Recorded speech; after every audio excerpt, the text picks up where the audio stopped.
This is the channel podcast. This is the channel. This is the channel podcast. This is the channel. This is the channel podcast. This is the channel. This is the channel podcast.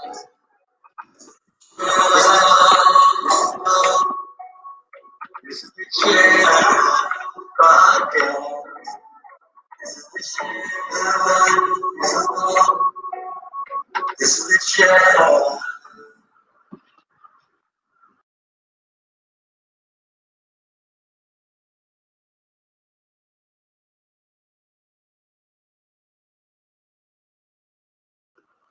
Welcome. Good afternoon. It's Friday. Well, it's not afternoon yet, so it's before the lunchtime. But I wanted to come on to chat. No, it's not Sunday. It's not our usual time, but I wanted to make a connection as I was making a connection earlier this morning in having a conversation with one of my spiritual daughters. And so I wanted to share our conversation, a little bit of it, with you. And so, how you doing on this Friday? I know some of you probably will have to see the replay, but for you all that are jump on, please make sure that you let me know where you are tuning in from. Okay. If you don't know me, I'm Lady J. I have a lot of titles in front of my name in various places where I work, but that doesn't define who I am. I am a woman of God, a wife, a mother. I'm a daughter, a friend, a whole list of things. And so, most of all, I'm a student. um, but I wanted to just come on and have a conversation with you. Let me know that you're on. Um, don't mess with me today because I may bring you on. Well, hey, so we're going to talk about the gifts of love. And let me see if I could get this. I should have had my husband help me with this. So we're going to see if we can get this up. Can you see my screen? I hope you can. So we're going to be talking about the gifts of love. And so you can see my screen, gifts of love. And then we're going to, let's put it in slideshow. So we're gonna talk about gifts of love, and I want to give a couple scriptures before I get into this conversation with you all. We don't plan to be long. We just gonna hit it and quit it. Okay. So gifts of love. We're gonna talk a little bit from the First John, second chapter, verses 5 and 6, and it reads, and this is in the Passion version. But the love of God will be perfected within the one who obeys God's word. We can be sure that we've truly come to live in intimacy with God. Verse 6, not just by saying I am intimate with God, but by walking in the footsteps of Jesus. And so let's just think about that. Okay. So verse 5 um, lets us know that we're going to be perfected. So that means we're not perfect. We're not perfect yet. But the desire is to be perfected, right? As one continue to obey the word of God. And guess what? As you do that, you truly experience intimacy with God. And I'm going to compare that to our relationships, okay? Because sometimes it's hard for us to grasp our relationship with God because we don't do it well here on the earth. And God commands us to not just to love Him, but to love each other, okay? That's what we have to do. And verse 6 goes on to say, it don't matter how much you say. People be talking about, yeah, I'm intimate. Yeah, I know God like that. God speak to me. We may not say it in using those specific words, but we have a tendency to brag on or talk about something that we really don't walk it out. And so we see here, it's not about what you say, it's your walk. Okay, the next scripture I want to take, because this is going to be the foundation of our quick conversation, is First John 5:3. Again, this is out of the Passion Bible version. So verse 3 reads, true love for God means obeying his commands, and his commands don't weigh us down as heavy burdens. Okay. So here, um, of course, my dog is starting to bark, but anyway, God's grace empower us to love. Okay. So we really need the grace of God as we obey him, as we walk in that perfection or walk in obeying, trying every effort to obey what he has commanded us to do, that it takes his grace to come along and empower us to love, which makes his commands a delight instead of a duty, instead of a checklist, instead of I have to do this. I don't know about you, but sometimes I have said in the past, well, I have to love them because I'm not going to hell. Well, guess what?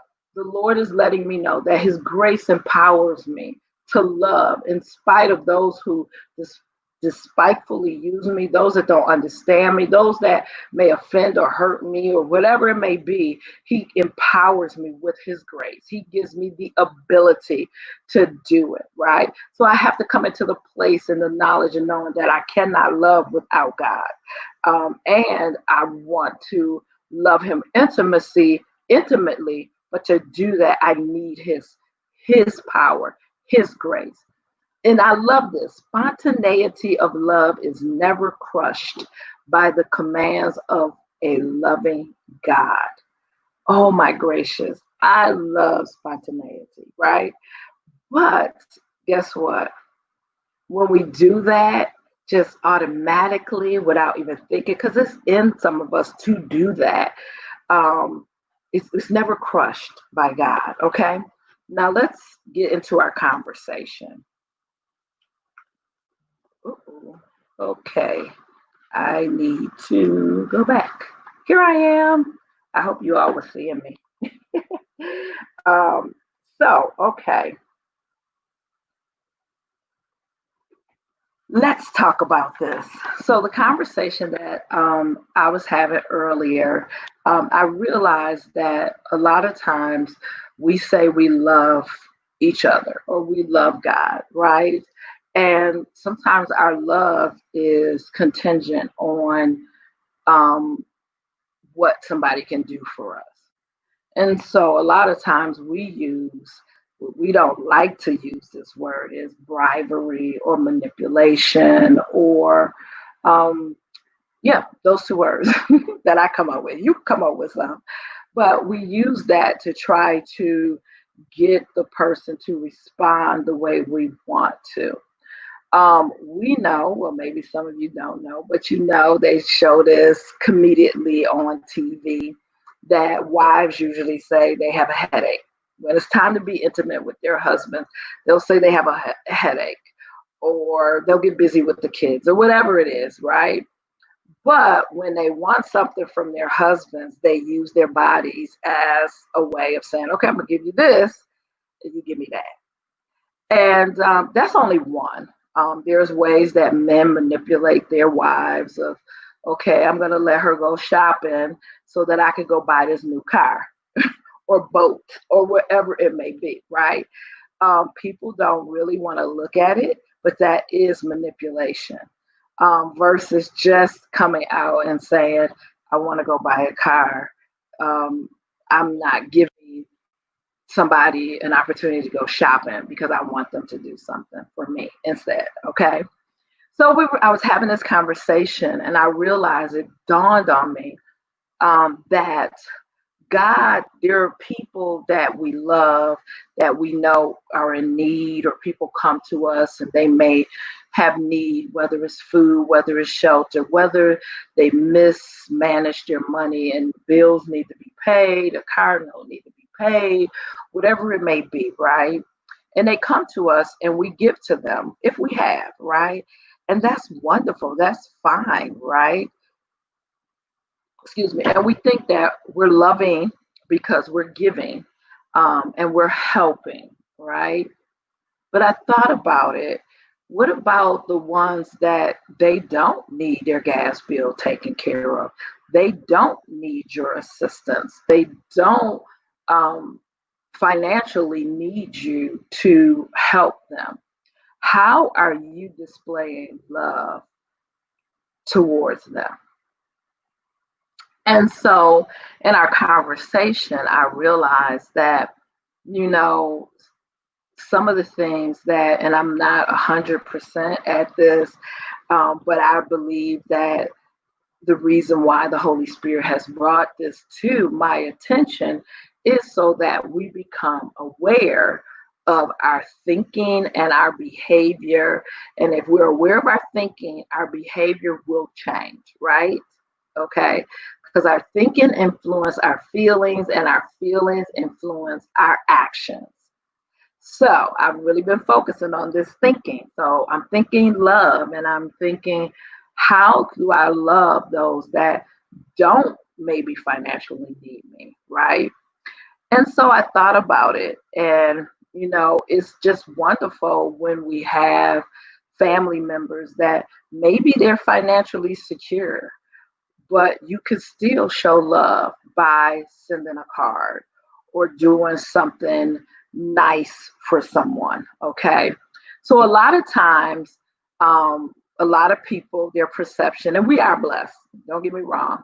My husband and I have worked very hard to um, try to help our kids be in a better position. Every generation, you should be making the next generation better, right? You should be making sacrifices, not to just live wonderfully and grand, but you should be making sacrifices so your children will live better and your grandchildren. So that's, to me, that's a legacy, all right?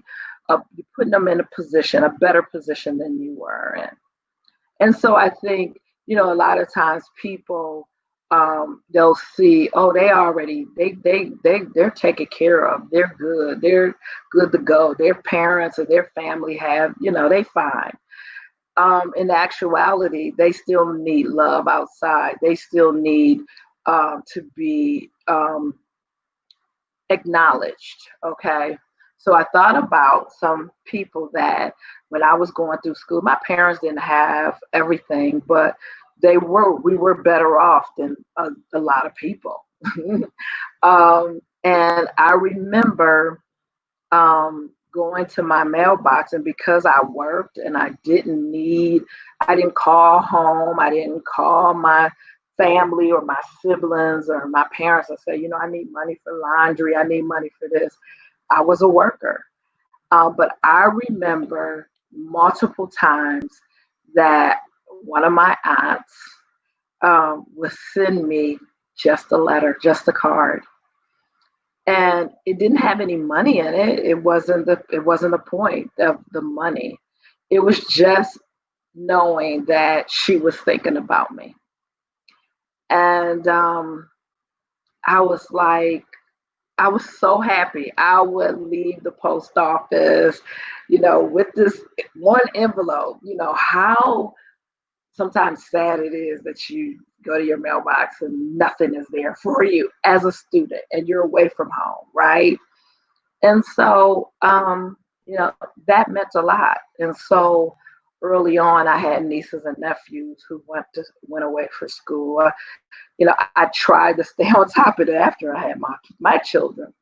But I thought about it. I had nieces and nephews and some cousins that whatever they were doing, I was, trying to make an effort to show support, show love, even though they families could have helped them. Maybe they did have what they have and needed. And I I just thought, wow, okay. I didn't think of it as, well, maybe I did. Well, I didn't think of it as love in the sense of what we're talking about now. I just loved them. I wanted them to know that I loved them and that I was thinking about them. And so it doesn't mean when somebody is in need and you give to them, that's helping. Is that really love? Right? Because they're strangers that we make donations toward because there's a cause, they're sick, there's a GoFundMe page, it's whatever. We give because we like it makes us feel good, right? But when we give to somebody that have and they may not need, say, your money according to what you think, um, that's really sacrifice. That's love to me. That's a gift of love. Um, I have nieces and nephews that their parents are um, Cantu for them. But because they are working hard and they are going to school, trying to make it, when if I didn't have the money, if, thank God for social media, inbox them. I would, before social media, text them, how you doing? What's up? I would a couple times go to Buffalo and connect with my niece and nephew who was there and like, let's go out to dinner. You know, um, did they tell me everything that was going on in their life? No. Did I ask? No. I didn't care. It was just love. And so we have people in our lives, and unless it's a birthday, unless it's okay, well, I'm gonna give them a birthday gift because they're gonna give me a birthday gift, or I'm gonna do this so because I want them to do this for me coming up. If I remember their birthday, I need for them to remember my birthday. That's not love. That's not love. What do you call it? When you give freely without any expectations. Think about what God did. He gave his son. Yes, the expectation that you would accept his gift so that you would have life. It's just like our expectations. I give a gift. I hope you like it. I hope you enjoy it and not reject it. But if I'm focusing, you said a good heart. Yes. Hey, Q. Just thinking about someone and just, hey, I'm thinking about you, I'm praying for you, or just doing a kind gesture. You see something in the store, maybe you're shopping for your own needs and you realize, you know what? Okay, this person's not able to get out, or even if they're able to get out and you're at the store and you're like, oh, I'm gonna call them and see if there's anything I can get them. Is it anything that I can do while I'm at the store for them? Even though it may take you out your way, maybe you would not plan to. That's love. So the gifts of love, if God gives us gifts and he wants to be intimate with us, and we just read the word where it says that we're working on being perfected. Um, so what are you working on as far as the gifts of love that you give? Are they all connected to something that you desire from a person? What about doing something that they least expected? Others, people that you say you love, you feel, oh, I love them, but they're already taken care of. I don't have to do anything special. I don't have to. I mean, for me, it's those surprise cards or surprise emails. One of my uncles, I love him.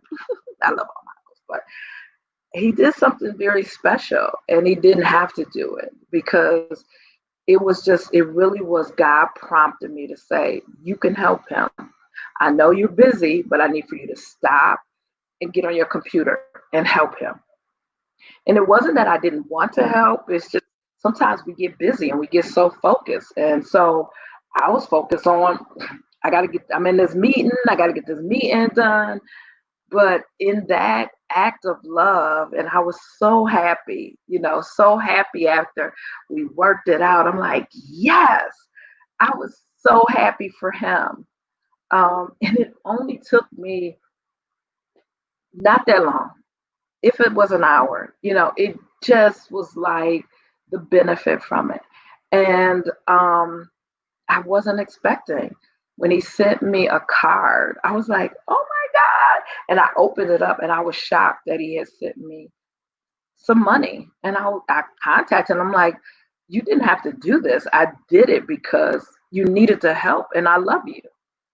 And he was like, well, I want to show my love. I'm appreciative.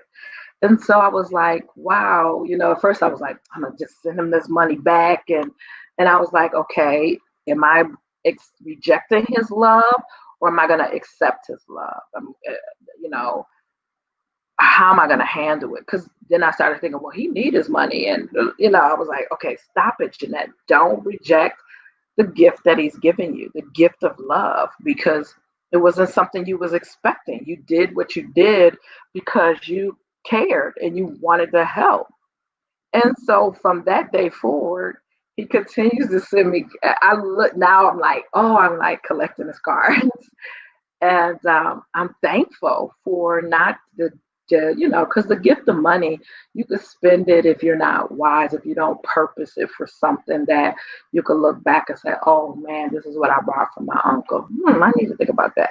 But anyway, it's the cards, it's the thought, he didn't have to do it. He didn't. It wasn't no expectation on my end. Um, and there has been times where I literally was like, okay, I'm gonna do this for this person because number one, I don't want them to fall out, and number two, a lot of times it's because I don't want them to act up.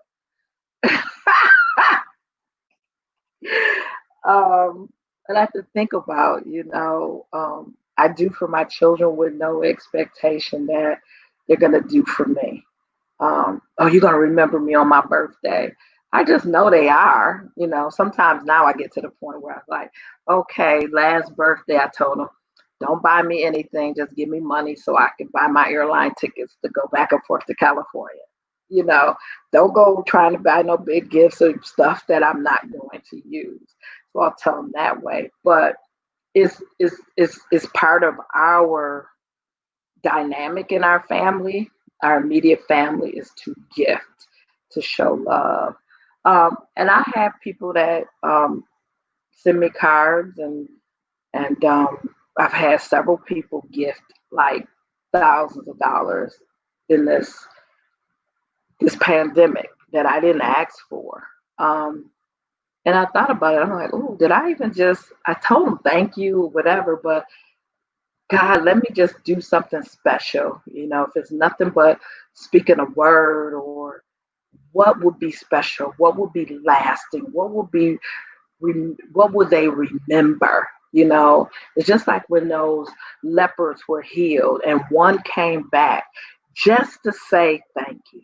Whew. See, I'm feeling my help right now. Just to say thank you. What did Jesus do? He blessed them more. He said, you're going to be not just healed, but you're going to be saved. And so, wow, who can you give a gift of love without any thought of they're going to pay me back, or thought of, well, they got it going on, or their family helping them. They don't need my help. They don't need, all I have is $10. That's not enough to give somebody. I have a niece who she keeps children every, now and then, or I think she keeps them on a regular basis, but she doesn't make a lot of money. And I thought about it like Mother's Day or Christmas. Usually it's once a year, twice a year maybe. She'll send a card and it may have $1 in it or $2 in it.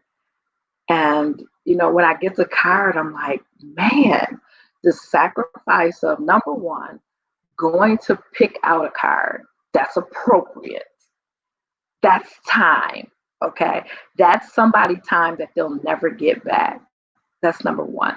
Number two, to address it and put a stamp on it. Okay. So you have to pay for the stamp. That's more money, right? That's more time. And then to take whether it was $1 to $2, it was out of her pocket. It was her sacrifice. And I thought, wow, what a gift of love, because she doesn't have to. She doesn't have to. I don't do anything. I don't send her anything. I don't, I don't have to. So I thought, wow, that's really love. That's a gift of love. Just thinking about. So I want to challenge you that you may know somebody that they have, like, and I'll use one more example, then I'm going to end. My grandchildren, both of them, have parents that can financially take care of them, buy them whatever they want, buy whatever they need. It doesn't matter to me.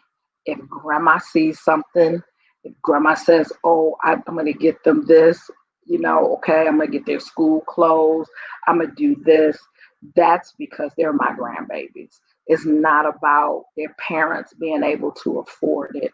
It's about me being a grandmama. It's about me developing my relationship with my grandchildren. It's about me continuing to support my children as they work hard to support their families. So, like I said, my children, they they are on a very good track, fast, better than what their father and I was at their age and at their point in their marriages. Okay. But the thing is, if I look at what their parents can do, then guess what? Later on, I have no reason to expect that I'm going to have a relationship with them.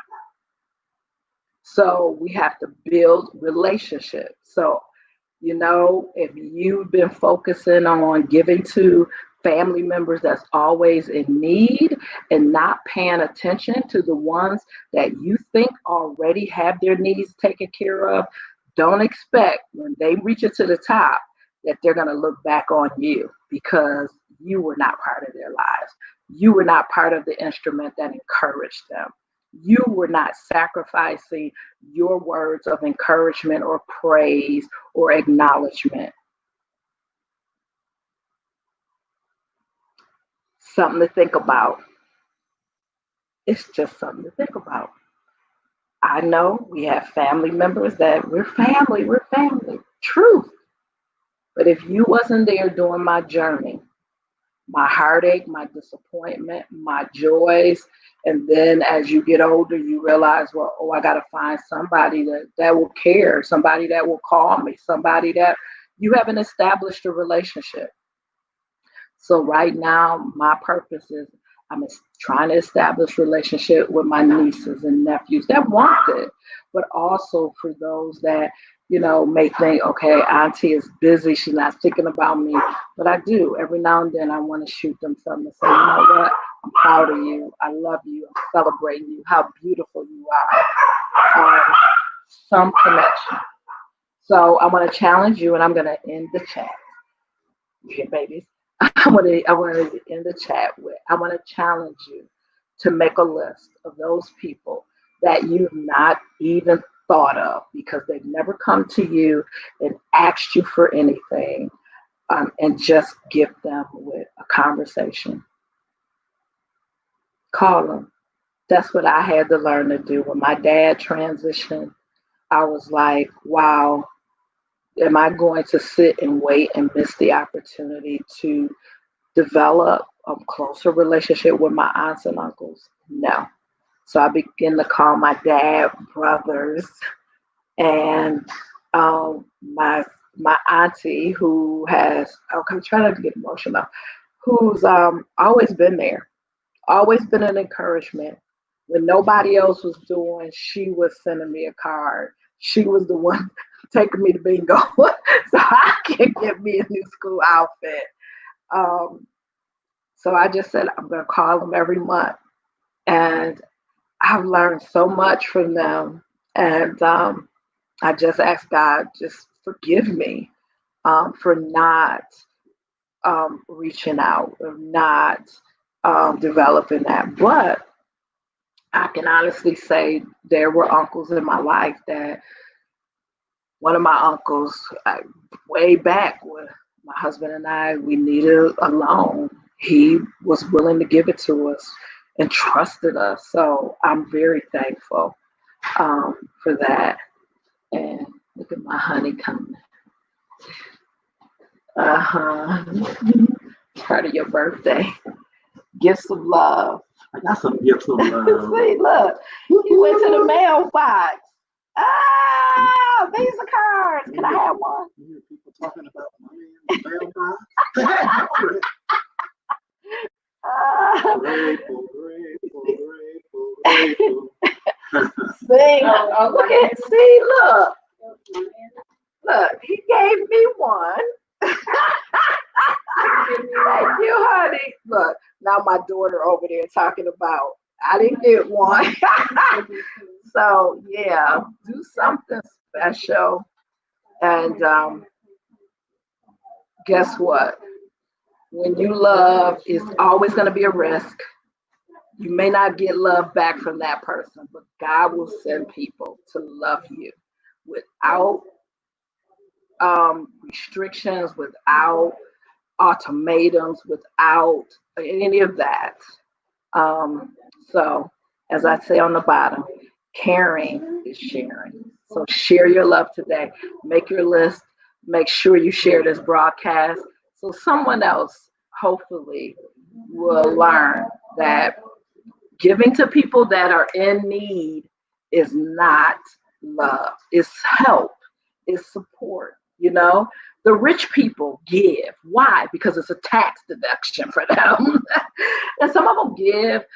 We've had just with Faith Fest, we had a couple speakers who basically are donating their honorarium to charity. So people give for various reasons for those that are in need. But to give somebody something that already have something is a gift of love.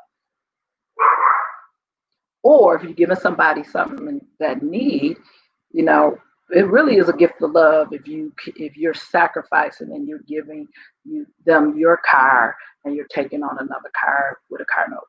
That's love and sacrifice. Anyway, I love you all. Be blessed. Have a great weekend. If you haven't signed up for Faith Fest, please don't miss it. Don't forget to make your list. Okay? Gifts of love. And I'm going to end. We'll see you Sunday at 9 p.m. on the chat. This is the chat. This is the chat. This is the chat. This is the chat. Podcast. God bless you.